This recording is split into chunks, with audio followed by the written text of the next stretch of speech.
Hey, how you doing? Mark here from the barn at French Mountain in upstate New York. Pardon the hair, I'm always a mess. We're going to show you how to build a rustic bench today.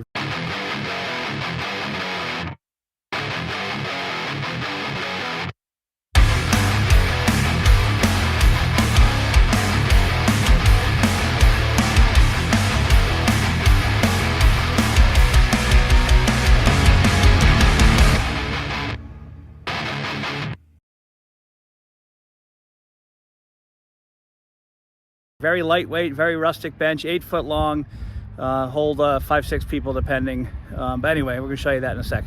All right, so here's what I got for lumber. That's all I should need, 5 boards.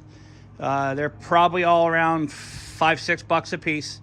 So you're looking at, you know, $25-30 in lumber, a few bucks in fasteners.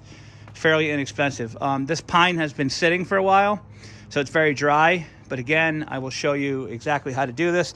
I've got a 1x for the top. That's this board right here. It's a 1x10. Everything's 8 foot long. Nice thing about lumber that comes out of the mill is it's longer than what you need, so you just cut it off.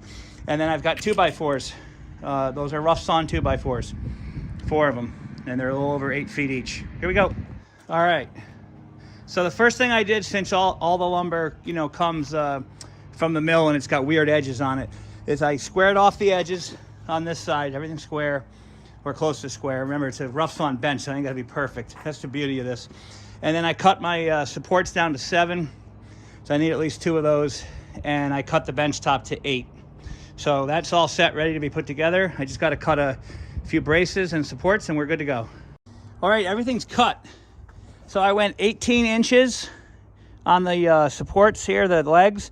Reason I did that is I'm a big guy. I like a 20-inch bench, but for shorter people, probably a 16 is ideal. So I just split the difference. I went 18, should be fine for everybody there. So, you know, it'll end up being right around there. Again, nothing's perfect.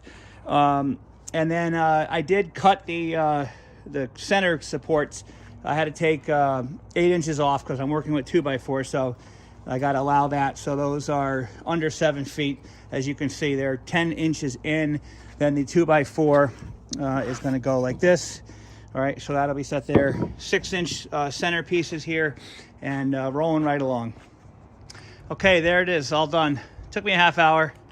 I could put a couple more screws on it. I used 36 of the 2 7/8 inch headlocks. I like them because they're just super strong. They cost a little bit of money. I think you're around $30-40 for a box of 50 of them, but anyway, you use whatever you want. That's just what I had on the truck.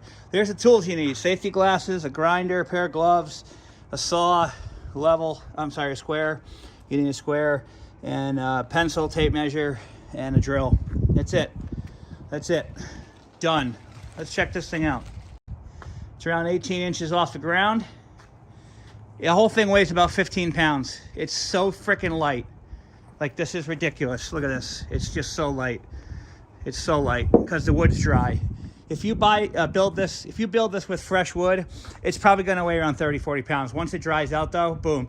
So I always suggest when you get the lumber from the mill, let it dry out, because when it dries, it's also going to shrink.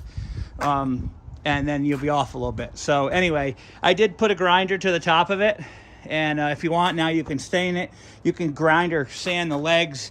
Not necessary, in my opinion, for this, what I'm doing. But yeah, so if I were going to build like 30 of these, and I'm putting, say, 5 people on each one, that's 150 people if I do my math correctly. It would take me one day. I'd bang them out all one day. I'd get all the lumber. I would cut everything, and then I would just assembly line them together. Piece of cake. So anyway, thanks for watching. Mark from the barn at French Mountain. I'll give you a little shot of me on this thing. Yep, it's perfect. Look at this, sitting right on it. Love it. And I'm rocking on it, and there's no wobble. This thing is great. I love it. All right, peace out.